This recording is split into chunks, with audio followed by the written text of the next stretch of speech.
Assalamualaikum warahmatullahi wabarakatuh.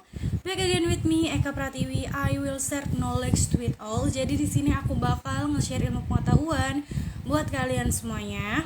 Jadi di sini aku mau jelasin tentang insomnia. What is insomnia? Jadi insomnia itu keadaan dimana seseorang itu sulit tidur yang berlarut-larut gitu. Jadi misal hari ini nih, malam ini anak kalian atau kalian sendiri sulit tidur sampai pagi jam 4, jam 3, jam 5 gitu ya. Itu udah termasuk insomnia. Dan itu berkelanjutan sampai 2 hari, 3 hari gitu.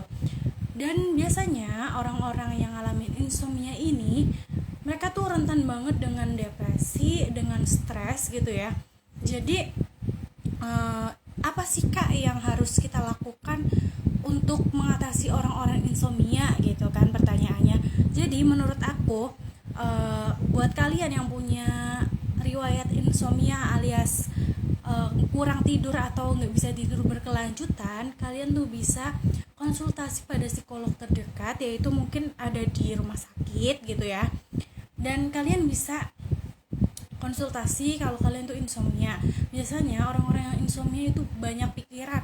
Mereka tuh mungkin ya mikirin banyak permasalahan, entah itu masa depan, entah itu masa depan maupun apa strategi dan apa cara aja yang bisa bikin kita sukses gitu.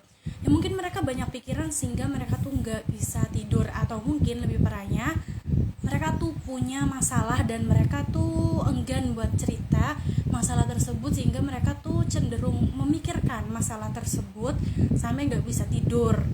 Dan fungsinya kita konsultasi ke psikolog itu buat kayak mungkin kalian punya masalah nih, terus kalian jadi nggak bisa tidur, ngalamin insomnia karena mikirin masalah tersebut. Kalian bisa ke psikolog.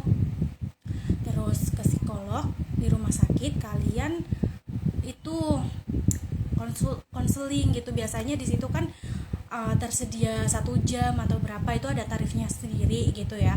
Nanti kalian cerita apa yang kalian alami, masalah apa yang kalian alami gitu. Ya mungkin kalian mengalami kecemasan karena mikirin masa depan, atau mungkin kalian kecemasan karena mikirin sebuah permasalahan gitu kan bisa. Dan itu bisa bikin kalian gak bisa tidur gitu ya. Kalian bisa konsultasi pada psikologi. Nah nanti ketika kalian udah konsultasi ke psikolog, pasti psikolog juga bakal kasih saran juga ke kalian.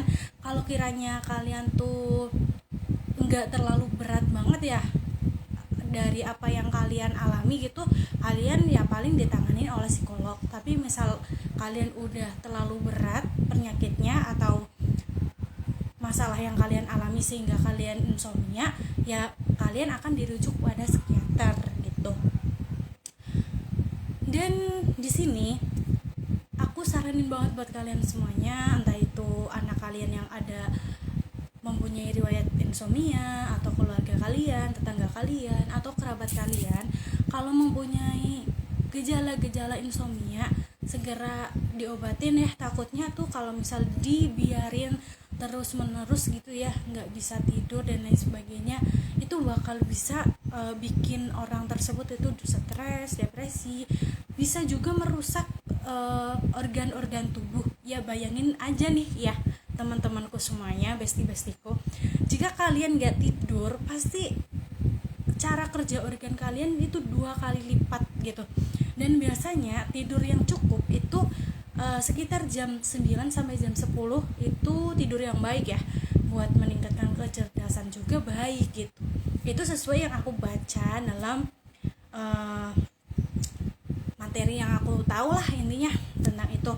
Jadi kalau misalnya kalian udah tahu dari kerabat kalian atau orang terdekat kalian yang ngalamin insomnia, yang sekalinya udah berturut-turut terus nggak bisa tidur, lebih baik diobatin, karena kasihan juga ya kan, dia tuh nanti bakal ngalamin yang tadi aku sebutin, kayak stres, depresi, dan organnya 2 kali lipat bekerja gitu. Mungkin segini aja yang bisa aku sampaikan. See you in the next video. Bye bye.